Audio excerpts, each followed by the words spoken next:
Hey, gang. Hi again. Throwing you a curveball this week. This little Saturday episode during the off season because life gets in the way sometimes. Then there were scheduling concerns that prevented us from doing it on Friday. So we're here on Saturday, joined again by Chris Perkins from the South Florida Sun Sentinel. Kind enough to give me some time before he goes out and whacks that little ball with the dimples around on the golf course. Perk, how are you? I'm good, man. We got some yard work going on outside the condo here, so hopefully you can't hear the people trimming the hedges down there. Okay. Nope, can't hear it. Good. Good. All right, let's roll, baby. Let's do this. Here we go. Yeah, lots to talk about here with the legal negotiating period.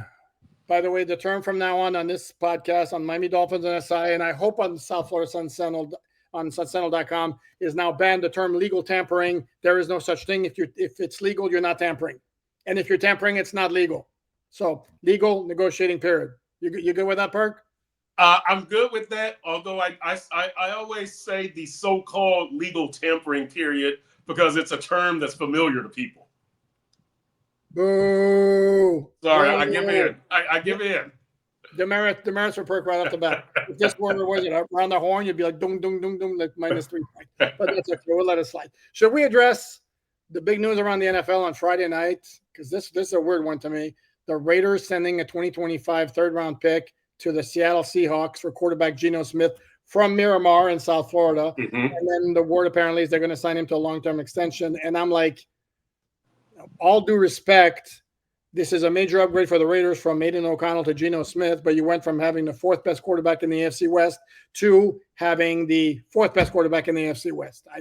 Kind of a weird move to me. There's Pete Carroll familiarity there. And you know, so that's to me, I guess that's the big thing. I couldn't think. I'm with you. You know, Geno is 34. Am I right on that? Or, oh, yeah. Yeah. So I mean, you know, he was part of that 2012 draft class, I believe. Is that correct? With Ryan Tannehill and RG3 and Kirk Cousins. Keep going. I'll look it up. Colin Kaepernick. I think he was part, but anyway, I know a lot later. 20 second round pick in 2013. Oh, 13. Okay. All right. So just to erase everything I just said. But yeah, I guess the Pete Carroll thing is the only thing that I can figure. There's familiarity there. Geno Smith is not that good, but he's not that bad. And so I think if I'm the Raiders, I'm thinking I've got other ways that I can win. You know, I've got Brock Bowers out there. You know, maybe we can do something for this year and next year, and then a quarterback pops up or whatever. I don't know how Geno's contract is structured or will be structured or how easy it's going to be to get out of it. But my guess is that you can get out of that contract after, say, 2 years to give them flexibility that Geno is kind of a glorified placeholder is my guess. Okay. Yeah, and again, I don't know that the Raiders maybe didn't see themselves as a team that's ready to compete and challenge the Chiefs. And remember, the AFC West had 3 teams that made the playoffs last year. Anyway, we're not here to talk about the Las Vegas Raiders or Geno Smith, even though he's a South Florida dude. It was interesting. I mean, a lot of news around the NFL with a whole bunch of veterans who are going to be released, being shopped. Trey Hendrickson, the defensive end from the Cincinnati Bengals, who played at Florida Atlantic University. And every time a player like that pops up, it's always going to be like, ooh, it could be good for the Dolphins. Harold Landry's another one yesterday, who apparently is going to be released. And immediately the first question we have to ask whether these guys could be a good fit for the Dolphins, even though they're all enticing when they're big names, is does it work financially? Because there's a lot of those guys. Jonathan Allen's the latest one. Now, apparently, the Commanders were going to shop him, couldn't find the taker. Now they're going to release him. Great, very good player in the interior of the defensive line. How much is he going to cost? Can the Dolphins afford to spend that kind of money on one free agent acquisition when they have so many holes to fill and roster spots to fill even? I think it gets back to Poop. You have to define what you're trying to do with this team.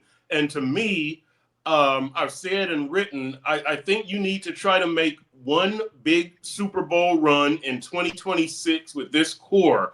of Tua, Tyreek, Jalen Waddle, Jalen Ramsey.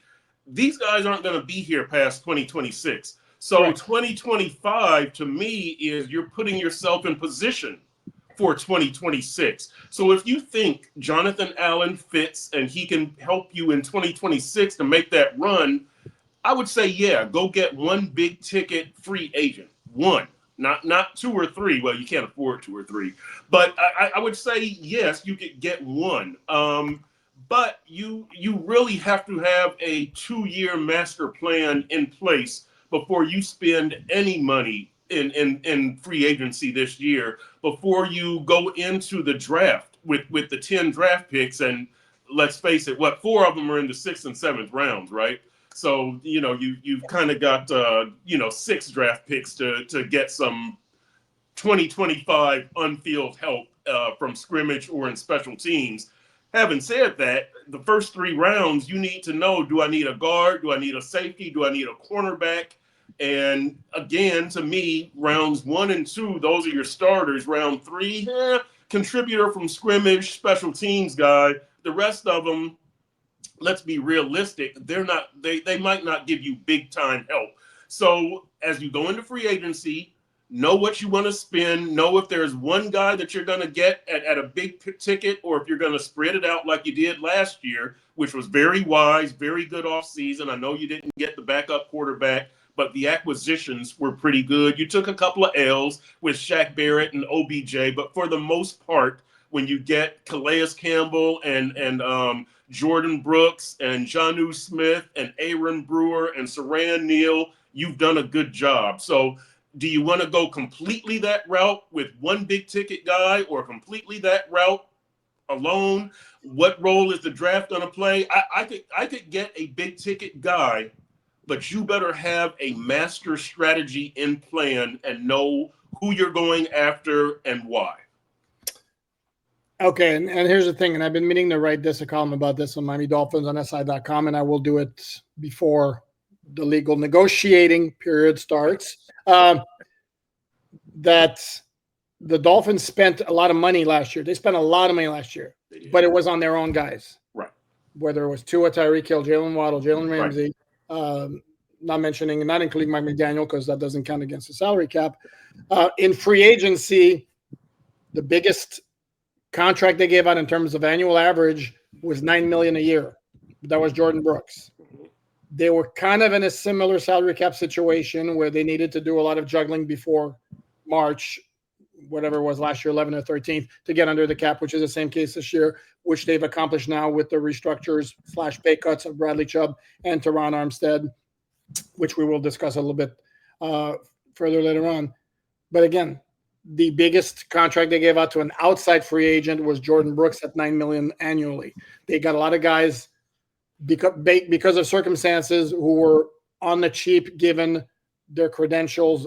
Calais Campbell jumps us. Calais Campbell, a $2 million a year player. I mean, let's be real here. Right. Jonnu Smith, they got a $4 million a year. That's also a good part. Not that. I mean, he had been released by the Falcons, so he wasn't necessarily going to be probably in high demand. Jonathan Allen is a very, very good interior defensive lineman. His base salary in 2024 was $14 million. Are we expecting, even though he got released, are we expecting him to get less than that? If so, significantly less than that? Can the Dolphins get in that stratosphere? Personally, I don't think so. I would expect that it would be very similar to what happened last year, that you're a high-end guy, because I see other names like this. I see D. Greenlaw being mentioned. Yeah. And that brings in a whole different topic, is how daring do you want to be with guys with injury concerns? Will Fries or Freeze, I'm sorry, I don't know how to pronounce the last name, the guard from Indianapolis. Fries, yeah. Fries, sorry, okay. Yeah. I'll remember it with French fries from now on. Yeah. By all accounts, it would be a good fit and is a good ascending player. He's also coming off a season where he missed a good chunk of the year. James Daniel from the Steelers, another one, had an Achilles injury. Okay. Yep. How daring do you want to be? And to me, the gambles need to be with guys you're not going to give huge contracts to. And that would apply to the safety from San Francisco. Talanoa Hufanga. I probably butchered his name. That's how you spell it. I don't know. That's how you spell it. I was going to be rude. I was going to say the Polynesian dude who's really, really good. but who's had kind of a series of injuries lately. If you can get him at a decent price to where if the injuries show up again and it doesn't work, it's not the end of the world. I don't want to commit too many dollars to him, but I think it's definitely worth a shot if the dollars are palatable. And that's why I see your idea of like one big splash and all that, but how big of a splash are we talking about here? Well, and you know, part of that master plan, Poop, is, okay, let's say you get Jonathan Allen. Well, let's see how it fits in big picture wise. Now you have Jonathan Allen and Zach Sealer, right? That's much trouble for offenses. Yes. And you might have your edge rushers, you know, depending on health. You got Jordan Brooks back there. You got Jalen Ramsey and Kader Kohu. That's a pretty good start for a defense. You get yourself another corner. You get yourself, you know, one decent safety. Let's not ask for the world and say you're going to get two decent safeties. That's a pretty good start for a defense. So if you're looking big picture and you say we want to be a team that's built more like Philly and San Francisco, where it's not all offense, well, now we've got a defense that can win some games, that can put pressure on you from up the middle, from on the edge. We can take away your receivers. We can force some turnovers. We can really put pressure on you. So, again, you've got to have a big picture. How do we want to win games? Who can help us? How are they going to fit in? You know, a high-dollar safety is not going to do much for you. You get Jonathan Allen in there aside from Zach Sealer, and if Chubb and Phillips and Chop Robinson are playing, well, now you're onto something. So, again, you've got to know what you're doing in 2025 and how it fits in 2026 when you want to make this Super Bowl run with Tua and Tyreek and Waddle and Jalen Phillips and Jalen Ramsey, et cetera. Jonathan Allen, I think, for that purpose, if you're thinking that way, you got to give that some deep thought because I think it works pretty well. So, okay, so you're on board with Jonathan Allen. And I agree with your premise that a D tackle, generally speaking, is going to have a bigger impact than a safety, unless you're one of those few rare safeties who do so many different things, a la Kyle Hamilton, right? Who Anthony Weaver had in Baltimore. And who Funga used to be before injury, right?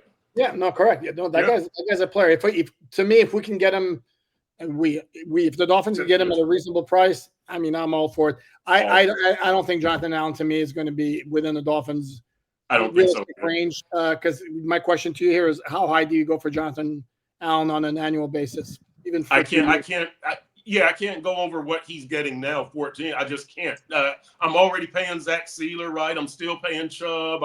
I've got a decision to make on Jalen Phillips. Again, if you're looking to 2026, is he going to be back? And what he's going to get, you got to break him off some money. So Jonathan Allen would be great, but it's worth a second look, and maybe you can creatively structure his contract because he'd fit in great, but you just have so many other needs. But again, have a master plan. That's really what I would stress going into free agency here. No, I agree. And let me go back to the point about all those big names and how it's so easy to match them up with the Dolphins the second they hit the market. Like any big priced edge defender / pass rusher / outside linebacker, however you want to describe them, at this point might become overkill for the Dolphins because, yes, they do have a lot of question marks because of Chubb coming back from not playing at all in 2024, Phillips coming off the ACL after coming off the Achilles. But if those two guys are right, I mean, exactly how many are you going to have when you also have Chop Robinson who's going to be coming in the second year? You spent a 5th-round pick on Mohamed Kamara, and I don't think the Dolphins should be ready to give up on him just yet. You just re-signed Cameron Good. Right. Not re-signed, but you tendered him as an exclusive rights free agent, which is the same thing as re-signing him because basically he's got no other option. It's either sign the tender or hold out. So you got him back. Wouldn't be surprised if they re-sign Cam Brown. Agba? They could re-sign Agba, but I think Agba also might look at the lay of the land and go, that's an awful lot of guys here.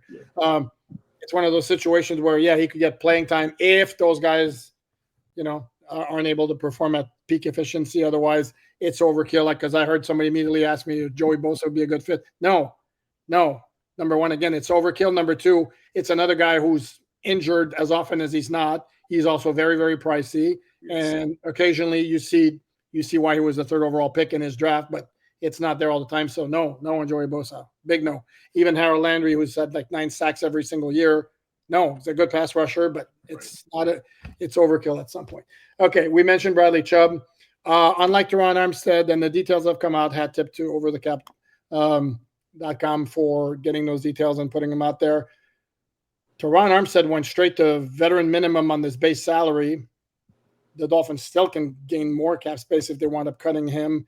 I still have to think he's not going to be on the team in 2025. Bradley Chubb, we think Bradley Chubb cut his base salary from 19.4 to 3.1 million, or along those lines. That's a 16 million cap savings. And addressing some of the comments I saw the last time, it's not the player doing the team a favor. It's basically the Dolphins saying, you got to take a pay cut or we're going to release you. And then Bradley Chubb making the decision of wanting to stay with the Dolphins or taking a chance to see what he can get on the open market. Again, a year after not playing at all, coming off a very severe knee injury the year before, which was his second torn ACL. And it's possible. We haven't spoken to Bradley, and chances are, I'm not sure we'd have to give truth serum when it comes to like getting players to answer exactly why that they would say something, because they're going to say usually the politically correct thing or the thing that guys are supposed to say. But was it so much, let me finish what I started here with the Dolphins, as opposed to I go on the market, I don't know what I'm going to get. I think in a lot of these situations, the Dolphins being good guys, meaning Mike McDaniel and Chris Greer, and this organization getting those A+, right, in travel and in facilities, and this being a tax-free state. And I think all of that stuff comes into factor. If I'm Bradley Chubb, I'm like, look, Mike McDaniel loves me. Chris Greer loves me. They've treated me well. They gave me a new contract. They traded for me. Maybe I wanted to take the field last year, but I understand the $10 million injury guarantee, blah, blah, blah. They've been good to me, good facilities, good, first-class travel, first-class food, great place to live. Do I want to go up to Green Bay where, I might make the playoffs, but they don't love me there. And who knows, how they're going to treat me, or if the next young guy comes around. You're kind of protected here with the Dolphins. This organization loves you. They treat you well. Jalen Phillips. Everything is good. So, give me that haircut. And Chubb is 29. Is that correct? 28, 29?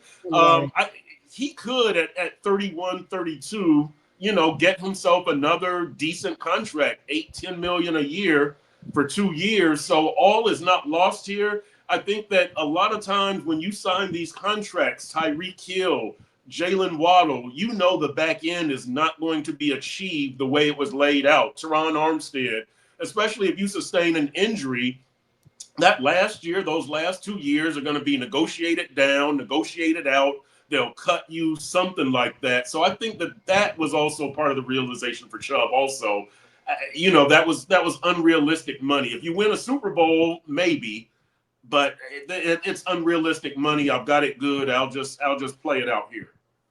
Yeah, you always got to look at the guaranteed salary on the contract Yep. to know when it's going to be talked about, discussed with the player. And Chubb's going to be back in the same boat next year as well, because he's got no guaranteed salary. He's signed through 2 more years, plus a void year in 28. Yep. The base salary is, again, 19.4 next year, with none of it's guaranteed. Unless he has 22 sacks in 2025. Right. That's going to be discussed. Right. And that's just the way of life. And this is part of, like, for those looking to, like, the idea of trading Tyreek, the second the Dolphins changed his contract last year to give him a lot of guaranteed money, when he had none left, that changed the dynamics of that situation entirely. Had they not done that, it would have been a lot more palatable to be able to move on from him this offseason. He's not going anywhere. I'm going to say it again, but he's not going anywhere. There's going to be a lot of wide receivers on the market. DK Metcalf or Tyreek Hill. Somebody throwing out that suggestion. I saw that on X. No, Tyreek Hill is a much, much better than DK Metcalf, who certainly looks the part. I mean, that dude is like, his muscles have muscles. I mean, it's kind of Kind of ridiculous. I remember seeing the picture of him at the combine when he was working on with no shirt on. It's like, Jesus Christ. I mean, holy moly. Yep. Put together, you look at that term, you're going to see his picture next to him. I mean, but is he a great wide receiver? No. Of course, he burned the Dolphins for a 71-yard touchdown in week 3 this year from Geno Smith, who I also dumped on a little bit earlier. Sorry, Geno Smith. Sorry, Metcalf. Yes. Both good players. Hey, broken coverage by Javon Holland on that play also, though. Oh, little shot on the way out. Just saying. Did you see the report?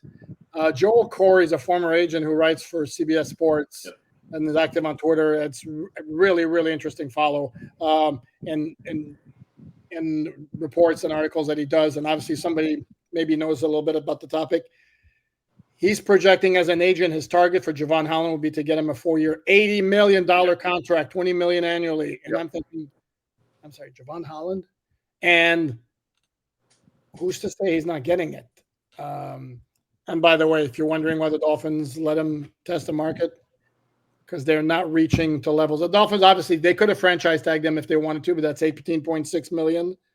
I'm not so sure that it wouldn't have been an idea to do the transition tag, slot 15.3 or 15.1, I think it was, and then let other teams negotiate with him, and then you give yourself the opportunity to match if the numbers don't come in the way that it looks like they're going to come in, but. One way or the other, I think Holland's going to make way more than the Dolphins were willing to spend on him. He is, and I think they were just ready to move off of him. I think that's the bottom line because look, if you get a top-notch safety, you're going to pay what $12 million. So that's now that's not 18 or 17 or 20. There's a huge difference there, but top-notch safeties are going to cost you money. I'm not sure that they think that that's an impactful enough position to pay that much money. So I think it's going to be interesting to see how they approach it. But if they don't, free agency, you're not going to spend that much. So does that mean you are definitely going to spend a first or second or maybe a third round pick on a safety? Probably. But and I'll say this for Holland, just like we were saying for Bradley Chubb, let's see how much of his contract is guaranteed.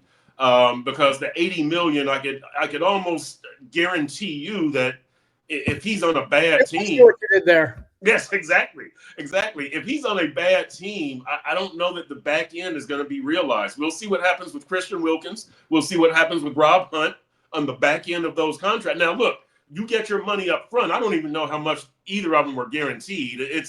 They got guaranteed more than the Dolphins are going to guarantee them. I know that, or we're going to guarantee them. So it's a good move. But let's see how much Holland actually gets guaranteed. I'm sure it's going to be a big price, but he's probably not going to see all $80 million or whatever he signs for. That's just the nature of the league.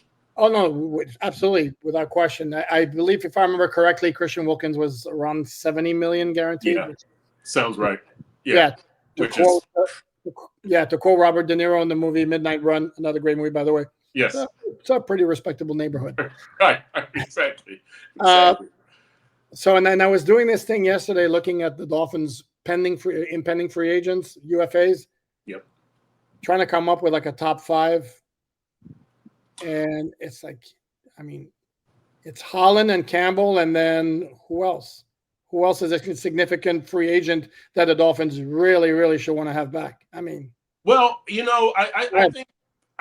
Look, depending on how you want to approach things, Terrell Dotson could be your starting inside linebacker. Deshaun Hand could be your a rotational right guy. Now you have no answers. At guard, Isaiah Wynn, rotational guy. He's not coming back as a starter. You don't have an answer at starter. A starting answer at guard or at cornerback. But yeah, you could, and then safety. No, Elijah. Yeah, he's not. You don't have an answer there. So at those 3 positions, guard, cornerback, and safety, you've got to go out into the market. But when you talk about your own free agents, there's also their value on the market and their value to you. Sure. And to me, Terrell Dodson, Anthony Walker Jr., you could bring him back too. He's injured a lot, but as opposed to going out into the market, you could find Deshaun Hand and Terrell Dotson could help you out a little bit, save you some money, provide you some answers, and now the situation isn't nearly as desperate or dire. You're not going to have Pro Bowlers in all of these spots that you have to fill. So those two guys could offer some answers. You didn't start off on this, but when you talk about top 5 guys, to me, Dodson and Hand shoot up that list because of their value to the Dolphins as opposed to their value on the open market. Wow, look at this. Evidence that brilliant minds think alike, or probably more just pure coincidence. I had Dodson and Hand actually as 3 and 4. But my point though is that kind of illustrates that if we get overwhelmed by, oh my Lord, Dolphins are going to lose 26 free agents, and then we really dive down into it and look at the guys they're losing, again, with all due respect, they're losing depth pieces as opposed to impact players once you get past Holland and Calais Campbell. Right. So I would agree. Okay. Like last year, for example, the Dolphins lost guys of significance with Van Ginkel, Christian Wilkins, Robert Hunt. As it turned out, not that he was at the time, but Brandon Jones was a depth piece for the Dolphins and had a great year in Denver. Deshaun Elliott was okay with the Dolphins, had a great year in Pittsburgh. And another guy they lost was Raekwon Davis. I wanted to mention him too. And I keep some good thoughts for him because I just realized this, and I wrote about this on Miami Dolphins on SI.com. The headline was he was released by the Indianapolis Colts after just 1 year. The transaction in the notes is a little bit different when it says it was released with a non-football illness designation. And while I'm not going to say that it's totally the same thing, I will point out that last year he began training camp on the non-football illness list, and when he came back, he told reporters that he was dealing with a high blood pressure issue. So that's all I'm going to say about that particular topic. Obviously, wish him the best, and whatever situation's going on, whatever non-football illness is going on, that gets cleared up and resolved as soon as possible. And in the meantime, of course, we're still don't know what happened with Blake Ferguson, who's did all of last year, and the first last 12 games of the regular season last year on NFI. Any other thoughts here? Do you have a free agent target out there around the NFL you would really like to see the Dolphins sign? You know what? That's what I was going to ask you. No. I just, because I don't know what the overall master plan is, I don't know where the emphasis is going to be. Is it going to be on guard? Is it going to be at safety? But we know that they need to get a starting guard, and we know they need to get a starting safety in free agency. I would call, Will Fries, who I was on here before, and I think I say it Freeze. I heard the Indianapolis Colts podcast, and they say it Fries, so I'm going to trust them. So Fries, I could call James Daniels. I could call any of these guards, the safeties, Funga from San Francisco. I really like him. I know he's got an injury history. Mike McDaniel likes him. He's a baller. He would be somebody that I call. There's, I would call positions. From my standpoint, the Dolphins will call specific players. They know who they want. I would do guard and safety. Those would be my first two positions that I call. And my second tier call would be to cornerbacks, because you probably need to get a starting cornerback in free agency as opposed to the draft. So guard, safety, corner would be my first group of calls. But no names. Freeze, Daniels, Funga.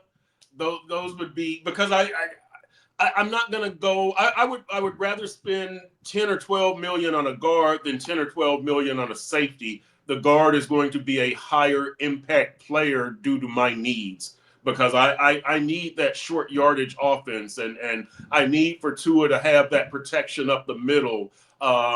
Safety, again, I've already got Zach Sealer. I've got some edge rushers. I've got Jalen Ramsey. I've got Cater Kohu. I've got guys on defense who can do their jobs with a second tier safety. Apparently, my offensive guys, despite the money I've paid them, can't do their job with a second tier guard. So now I've got to go out and spend money on a freaking guard.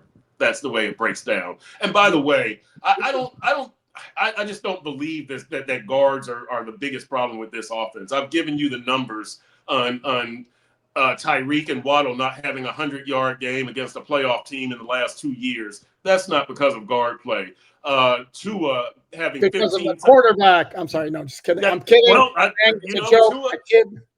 Tua having 15 touchdowns and 14 interceptions in the last 2 years against playoff teams. That's not because of guard play. But we're all comfortable blaming it on the guards. The guards are a red herring. The guards are. We don't want to blame Mike McDaniel and Tua and Tyreek and Waddle. So we'll blame the dogs. I mean, we'll blame the guards. Blame the dogs. There was, you know what I was going to say, the movie Arthur, there was this scene, I don't know if you remember that movie where the grandmother, they're sitting at the table and the grandmother farts and they kick the dog and they say, when the grandmother breaks wind, we blame the dog. That's kind of how the Dolphins are, right? That this is a Mike McDaniel, Tua, Tyreek, Waddle problem, but we're blaming the guards. So you spend $14 million on a guard. Next year, it's going to be the same thing. They don't have a 100-yard game against a playoff team, and we'll find somebody else to blame. And my line I remember from Arthur, and it may not be quite exactly like it was, but something along the lines of somebody tells Arthur, like, my mother died when I was 7, my father died when I was 14, and he goes, well, at least you have a relatively good 7 years. I know it's insensitive. It was a joke in the movie. It was not to be taken that serious. Yes. Or I think maybe I could lighten it up. Wasn't there a line in there where she says, "Give me your hand," and he says, "Well, then that would only leave me with one." So, yeah. There's a lot of stupid one-liners in that movie, but that's the level that I'm at. That's the level where I stay. I max out at stupid. So what can I say? I don't know about a comedy about a rich drunk, how well that would play in 2025. But when Arthur came out, actually, it did. No, and it's not. I'm with you to a certain degree. That the guards do get perhaps an unfair share of the blame. It's everybody, but they're. And I think if we were going to be honest about it, if you look at the entire 2024 season and the performance of each unit, I still think probably the guards you're going to be at the bottom of the. They are at the bottom of the list. So, but to say that, well, if they had good guard play, they'd have been great last year and no problem. That's also not fair either. Right. My dude, I have one guy I would really, really, really like. Again, to me, it's going to depend on the asking price and what the market's going to be for him. It's like our friend, the safety from the 49ers, who, like, from the first time I saw him play, that dude can play. That's my kind of safety. Yep. There are injury concerns. It doesn't, unless I'm mistaken, it's not like a chronic thing where it's always the same thing. It's like a lot of like freakish things. And guess what? If we're going to eliminate everybody from the board who's had injuries in the past, you're going to wind up with a pretty bad team. Yeah. Then it becomes, how much are you willing to risk on that guy staying healthy for you? And I think he's worth, I don't know, as high as 10 mil. Yeah. Talanoa Ufanga is the guy's name. Yeah. We did not mention Quentin Bell. We forgot to mention Quentin Bell. Yeah. And by the way, I'm going to go like this because I had predicted the Dolphins would not tender him because they'd have to commit $3.2 million on a guy who, again, is a depth piece. Especially goes back to we talked about the edge defenders. Yep. Chubb Bradley Chubb, Jalen Phillips, Mohamed Kamara, Cameron Good, and Quentin Bell had some moments, but not really impactful during the regular season. If we're going to be honest about it, showed some flashes. He wasn't the guy we saw in training camp who was lighting it up because training camp's not the same as the regular season.